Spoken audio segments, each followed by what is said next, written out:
We have a problem, Batman. Gotham needs you again.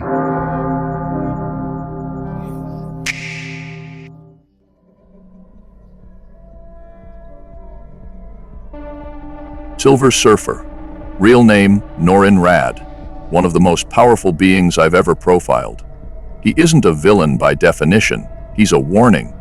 A reminder of what happens when power is given to someone willing to do terrible things for what they think is a good reason. He once served Galactus, not because he wanted to destroy, but because he wanted to save his own planet. That's where the problem begins, because once someone convinces themselves destruction is a fair trade for survival, they can justify anything. And Silver Surfer doesn't need an army or a weapon. He is both, wrapped in chrome and guilt. He travels faster than light, commands the power cosmic, a force I still don't fully understand. He can bend gravity, manipulate matter, drain stars, survive black holes, and hear distress signals from galaxies away. He doesn't just fly, he phases through space. The board he rides is more than a vehicle, it's bonded to his will.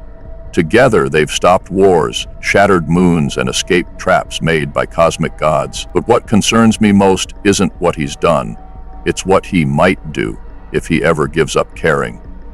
He talks about peace, but that peace comes with silence. And sometimes, silence is just the sound of everything else being gone.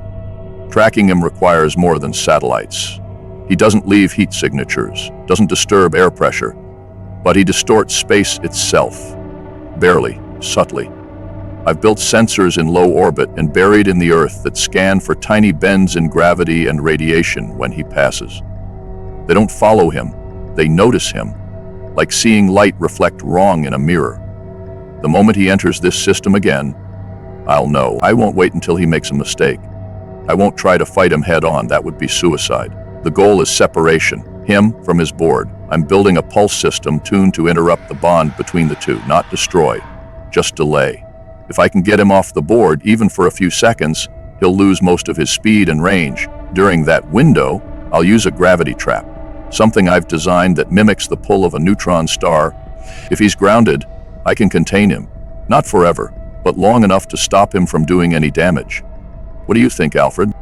If I may, he strikes me more as a man trying to make up for past sins than someone looking to repeat them.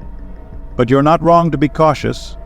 The line between regret and relapse is thin, especially when someone like that starts believing they know what's best for the rest of us. Agreed.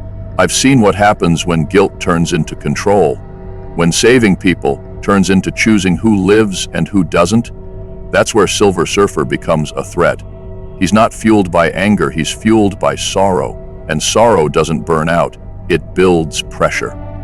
I'll start planting misinformation in the cosmic relay network, fake threats, false Galactus sightings, distress signals from simulated planets. If he chases them, it'll buy time. If he ignores them, it means something's changed, and not for the better. If I confirm hostile intent, I'll activate Protocol Echo. First step, split him from the board. Second step, isolate him with sound, light, and memory triggers tied to his time as Galactus's herald. Force him to relive what he's done, not to torture, to weaken. Because if I can get him to hesitate, I can shut him down.